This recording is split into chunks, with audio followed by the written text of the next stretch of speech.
Hello girls, welcome to another video of BST. In this video, we will know about the disadvantages of formal organization. Earlier we have learned about the concepts and advantages of formal organization. Now we will come for the disadvantages of formal organization. Formal organization के डिसएडवांटेजेस क्या है इसके बारे में अभी हम पढ़ते हैं. इसके एडवांटेजेस के बारे में हम पहले ही पढ़ चुके हैं. Following are the demerits of formal organization. Here rules are considered more important than persons. यहाँ पे इस फॉर्मल ऑर्गेनाइजेशंस में जो नियम बने हैं, जो सिस्टम बना है, उसको ज्यादा इंपॉर्टेंस दिया जाता है इंसानों से अधिक. मतलब पर्सन्स के इमोशंस में उतना ध्यान नहीं दिया जाता जितना कि रूल्स पे ध्यान दिया जाता है. Second, the disadvantage is spirit of initiative is ended in this type of organization. ऐसे ऑर्गेनाइजेशंस में कोई जो इनिशिएटिव लेकर के कुछ नया करना चाहता है वो खत्म हो जाता है क्योंकि यहाँ रूल्स पहले से ही बने होते हैं एंड द ऑर्गेनाइजेशन में जो काम कर रहे हैं उन्हें उसी रूल्स के अकॉर्डिंगली ही काम करना होता है. वो नया अपना कोई तरीका इस्तेमाल नहीं कर सकते हैं. टॉप मैनेजमेंट से जो ऑर्डर्स आए हैं उसी को इन्हें करना होता है.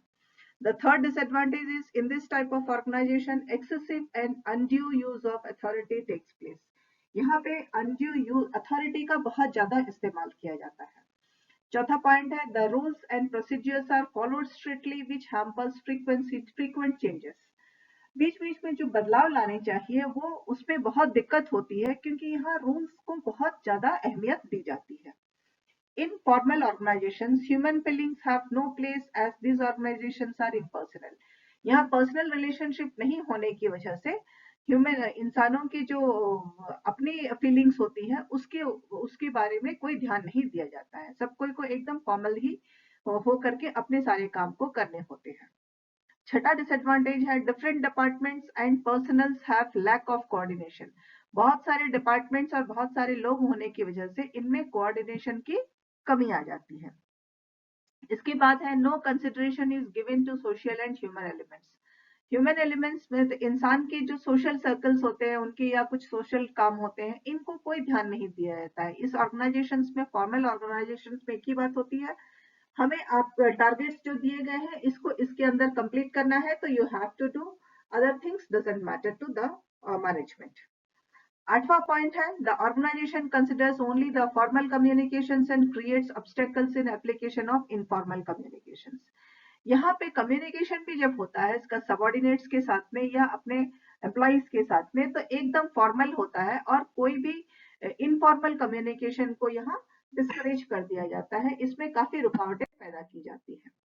अब तक हम पढ़ रहे थे फॉर्मल ऑर्गेनाइजेशंस के बारे में. Now we will come to informal organizations. What is informal organization? Informal organization comes from within the formal organization to meet the cultural and social needs of members of the organization. The network of social groups based on friendship of organization is called informal organization. Informal organization जो है ये formal organization के अंदर से ही आता है. यहाँ पे क्या होता है कि फॉर्मल ऑर्गेनाइजेशंस में जो लोग हैं वो अपने दोस्तों के हिसाब से सोशल और कल्चरल, इंसान जो है सोशल एनिमल है ये हम पहले से भी जानते हैं, तो सोशल नीड्स के अकॉर्डिंगली वो अपने ऑर्गेनाइजेशन में अपने कल्चर के अकॉर्डिंगली जिनसे दोस्ती करता है उसके अकॉर्डिंगली एक दूसरा ऑर्गेनाइजेशन बना लेता है जहां वो अपनी पर्सनल बातें करता है या अपने पर्सनल फीलिंग्स को शेयर करता है. हर कोई अपने अपने ग्रुप्स बना लेते हैं and those groups are called as, those are known as informal organizations. And अब इसका डेफिनेशन भी हम, ये तो मीनिंग था, अब हम डेफिनेशन पे आते हैं. According to Smith Davis, informal organization refers to the relationship between the people in the organization based on personal attitudes, sentiments, emotions, prejudice, likes and dislikes, etc. इसका कहना है इनफॉर्मल ऑर्गेनाइजेशंस वो होते हैं जहां लोगों की आपसी जान पहचान होती है, उनके अपने एटीट्यूड्स के अनुसार, उनके सेंटिमेंट्स के अनुसार जो आपस में वो एक दूसरे के साथ में दोस्ती कर लेते हैं अपने पसंद नापसंद से. इन दोस्तों और वो दो से लेके जब बढ़ते बढ़ते बहुत सारे लोगों में हो जाता है तो वो एक ऑर्गेनाइजेशन में बदलते हैं. इसे इनफॉर्मल ऑर्गेनाइजेशन कहा जाता है. एंड अकॉर्डिंग ये कहना है केविन स्मिथ डेविस का. अब हम देखते हैं क्लिस्टर बेंजर का. इनका क्या कहना है? अकॉर्डिंग टू क्लिस्टर बेंजर, that organization is informal where the mutual relations are established unconsciously for common objectives. बिना जाने ही इनफॉर्मल वे में बहुत ऑफिशियल नहीं होते हुए ये जो नए रिश्ते बनाते हैं इंसान अपने एक उद्देश्य के लिए, अपने कुछ भी जब वो हो सकते हैं उनके कल्चरल उद्देश्य की पूर्ति करने के लिए ही बना रहे हैं, इस तरह के इसको हम इनफॉर्मल ऑर्गेनाइजेशन कहते हैं. Now we'll come to the characteristics or features of informal organization. Informal organization के characteristics क्या है या इसके features क्या है? इसके 6 features हैं. Now we'll come to know. Informal relations are unplanned as they arise spontaneously. इसकी कोई प्लानिंग नहीं होती है. अचानक किसी को किसी के साथ में अच्छा लगता है, ऑर्गेनाइजेशन में मिलते हैं, उनको उनके साथ अच्छा लगता है, तो फिर वो अपना रिश्ता उनके साथ बनाने लगते हैं, चाहे वो फ्रेंडशिप का होता है या कोई और रिलेशनशिप जो धीरे धीरे बढ़ता जाता है. इसके लिए कोई पहले से तय पोस्ट क्रिएट नहीं किए हुए होते हैं. पहले से इसका कोई भी चीज तय नहीं रहता, जब मिलते हैं तो अपने आप ये हो जाता है. इसके बाद में दूसरा पॉइंट है, it's formation is a natural process. ये एक नेचुरल वे में ही होता है. धीरे धीरे पहले जान पहचान होती है, फिर दोस्ती होती है, फिर वो सब मिल करके कुछ ग्रुप बनाते हैं. ये धीरे धीरे प्राकृतिक तरीके से होती रहती है. It reflects the pattern of human relationship. ये इंसानी रिश्ते किस तरह से होते हैं उसको दिखाता है, हमें ये उसको दर्शाता है कि ह्यूमन रिश्ते इस तरह से हो सकते हैं या इस तरह से बढ़ते हैं. These are based on common tastes, problems, language, religion, culture, etc. और ये किस आधार पर बनते हैं? ये अधिकतर सेम तरह की रुचियां होने की वजह से या सेम तरह के प्रॉब्लम्स होने की वजह से शेयर करते हैं, या एक भाषा होने से या एक ही जगह के होने की वजह से उनका कल्चर एक है. इन सबको लेकर के ही ये रिश्ते बनते हैं एंड इनफॉर्मल ऑर्गेनाइजेशन उसी से बनता है. 5वां पॉइंट है, इट्स मेंबरशिप इज वॉलेंटरी. यहाँ पे जो लोग जाते हैं वो अपने पसंद से जाते हैं. इट्स नॉट दैट कि you are in the organization so you have to do. It's not that. आपको अगर अच्छा लगता है उस ऑर्गेनाइजेशन से जाने के बाद, इनफॉर्मल ऑर्गेनाइजेशन में आपको जो काम अच्छा लगता है या जो भी चीजें अच्छी लगती है, अकॉर्डिंगली ही इनफॉर्मल ऑर्गेनाइजेशन में पर्सन्स काम करते हैं. छठा है, it's unstable. It is unstable in nature and it's life is generally short. चूंकि इसमें हर चीज पहले से तय नहीं है, जब तक इंसान उस ऑर्गेनाइजेशन में है वो उस इनफॉर्मल ऑर्गेनाइजेशन से जुड़ा रहता है. उसके बाद जैसे ही वहां से हटता है तो हो सकता है धीरे धीरे वो पूरा बिखर जाए. बिखरने के इसमें चांसेस बहुत होते हैं. तो इसीलिए इसका लाइफ जो है बहुत कम होता है, क्योंकि ये धीरे धीरे बिखर जाता है. जब तक ऑर्गेनाइजेशन में लोग हैं सब एक साथ काम करते हैं, और जैसे ही ऑर्गेनाइजेशन से हट गए वहां से हट जाते हैं, फिर धीरे धीरे वो छूट जाता है. तो दिस इज इसका लाइफ जो है बहुत शॉर्ट होता है. अब हम आते हैं इसके एडवांटेजेस के बारे में. अब इनफॉर्मल एडवांटेजेस, ऑर्गेनाइजेशन के एडवांटेजेस क्या है? Generally informal organisations have the following functions. The informal communication is very fast and is a useful channel of communication in the organization. Informal organization में कम्युनिकेशन जो है बहुत जल्दी होता है, क्योंकि वहां कोई बैरियर नहीं है, आपका कोई रुकावट नहीं है कि आपको इस तरह से बोलना है या इतना ही बोलना है. तो वो बहुत जल्दी से बढ़ता है एंड कभी कभी वो एक चैनल हो जाता है ऑर्गेनाइजेशन के लिए भी. जो फॉर्मल ऑर्गेनाइजेशन है वहां से इनफॉर्मल ऑर्गेनाइजेशन का, दोनों का कनेक्टिविटी का भी एक चैनल बन जाता है. Second advantage is it blends with the formal organization to make effective and gives support to the formal organization. ये फॉर्मल ऑर्गेनाइजेशन के साथ में मिक्स हो जाता है, क्योंकि सेम ही ऑर्गेनाइजेशन वाले लोग अलग से भी कम मिल रहे हैं और इनफॉर्मल ऑर्गेनाइजेशन बनाए हैं. तो इसकी वजह से ये फॉर्मल ऑर्गेनाइजेशन के लिए एक सपोर्ट सिस्टम का काम भी करता है. जो बातें ऑफिशियल वे में ये लोग नहीं कर पाते हैं वो इस तरह के इनफॉर्मल ऑर्गेनाइजेशन में अनऑफिशियल वे से भी बातें कर लेते हैं. उस तरह से भी इंफॉर्मेशन को करके वो फॉर्मल ऑर्गेनाइजेशन के में भी हेल्पफुल हो जाता है.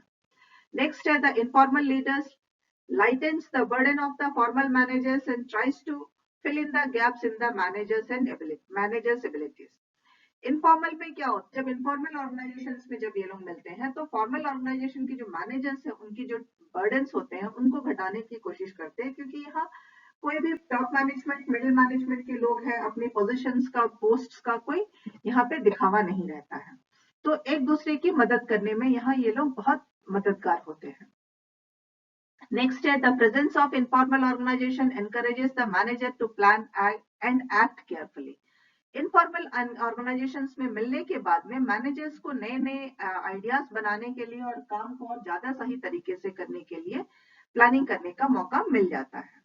It satisfies the social needs of the workers to mix with and one another and share feelings. ये जो है सोशल नीड्स को भी पूरा करता है. इंसान जो काम कर रहे हैं उनकी अपनी कुछ सोशल नीड्स होती है, जैसे कुछ फंक्शंस है, पूजा है जिसमें उनको मिलना है, इस तरह की जो है इसको एक दूसरे के साथ में ये लोग एक्सचेंज करते हैं. कभी किसी पार्टी में मिल रहे हैं, कभी किसी पूजा में मिल रहे हैं, इस तरह से मिल करके एक दूसरे से अपने फीलिंग्स को भी शेयर करते हैं एंड अपने आप को लाइटन करते हैं. Next stage, it gives psychological satisfaction to the members. They get a platform for to express their feelings. यहाँ अपने जो फीलिंग्स है उसको ये शेयर करते हैं एक दूसरे के साथ में और खुद को ज्यादा आरामदायक महसूस करते हैं ताकि वो फिर से काम कर सके. अब हम इसके डिसएडवांटेजेस के बारे में भी आते हैं. इनफॉर्मल ऑर्गेनाइजेशन के कुछ डिसएडवांटेजेस भी है. Informal organizations may create problems for the organizations as given below. Informal groups generally resist change to maintain status quo, which creates obstructions in implementing new ideas. Thus, the growth of organization suffers. Informal organization में generally जो बदलाव होते हैं, formal organisation में इनको बहुत जल्दी accept किया जाता है, लेकिन इनफॉर्मल ऑर्गेनाइजेशंस में बदलाव को लोग जल्दी से एक्सेप्ट करना पसंद नहीं करते हैं, जिसकी वजह से ऑर्गेनाइजेशंस के ग्रोथ में ये एक रुकावट का काम भी करती है कभी कभी, हमेशा नहीं. और that depends everything depends on the organisations. The informal leaders may turn out to be trouble shooters for the organisation.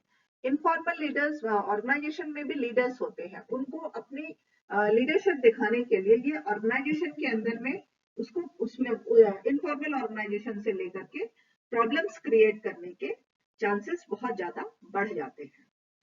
Every member of the informal group is also a member of formal organization, so it may create a role of conflict as both the organizations may be opposite to each other. Informal organizations में क्या होता है कि एक ही organisation के लोग नहीं होते, अलग अलग ऑर्गेनाइजेशंस में भी होते हैं. एंड कभी कभी क्या होता है, सेम तरह के पोजीशन के लोग अलग अलग ऑर्गेनाइजेशन वाले, जो हो सकता है फॉर्मल ऑर्गेनाइजेशन में एक दूसरे के एग्नेस्ट में खड़े हैं और इनफॉर्मल ऑर्गेनाइजेशन में एक साथ काम कर रहे हैं, तो उसकी वजह से प्रॉब्लम्स क्रिएट होने के चांसेस बहुत बढ़ जाते हैं. एक दूसरे की कंपनी के सीक्रेट्स बता रहे हैं ऑर्गेनाइजेशंस के, या नहीं भी बता रहे हैं तो कंपटीशन हो रहा है, इस तरह से कुछ प्रॉब्लम्स होने के चांसेस बहुत ज्यादा रहते हैं इनफॉर्मल ऑर्गेनाइजेशंस में रहने वाले लोगों के बीच. The next point is the internal group exerts strong pressure on its members for conformity.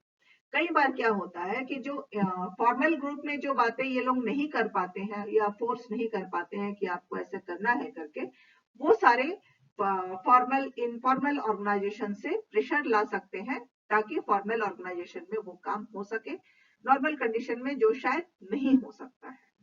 अंदर ग्रुप्स के अंदर में एक ग्रुप वाले दूसरे ग्रुप के साथ में इस तरह से कुछ प्रॉब्लम्स जो होते हैं वो क्रिएट हो सकते हैं. आखिरी पॉइंट है informal communication may give rise to rumours which may create conflicts and misunderstanding among the people which is dangerous for the organization. कई बार क्या होता है, इनफॉर्मल कम्युनिकेशंस में बहुत तरह के रूमर्स भी फैलते हैं, बात वो सही नहीं होती है, जिससे लोगों के बीच में मिसअंडरस्टैंडिंग होने के चांसेस बहुत बढ़ जाते हैं एंड इसका बहुत बड़ा नुकसान होता है फॉर्मल ऑर्गेनाइजेशन के अंदर में आने के बाद. इनफॉर्मली उन लोगों ने कुछ बातें की होंगी, जो कुछ रूमर्स निकले होंगे, जिसकी वजह से इनके बीच में मिसअंडरस्टैंडिंग्स आ जाती है, लोगों के बीच में मिसअंडरस्टैंडिंग आ जाएगी और उस मिसअंडरस्टैंडिंग को कई बार इंसान फॉर्मल ऑर्गेनाइजेशंस के अंदर में इंप्लीमेंट कर लेता है, जिसकी वजह से इनफॉर्मल ऑर्गेनाइजेशन में हुई बातों का असर फॉर्मल ऑर्गेनाइजेशन में पड़ सकता है और उससे फॉर्मल ऑर्गेनाइजेशन को घाटा भी हो सकता है. This is what the differences disadvantages of informal organization. इसके सारे डिफरेंसेस हम एकदम लास्ट में पढ़ेंगे. दिस वीडियो के लिए इतना ही. And girls, go through the video, listen it, make the slides, see the slides properly and write down. They will be the notes for you and give your comments. Thank you, girls.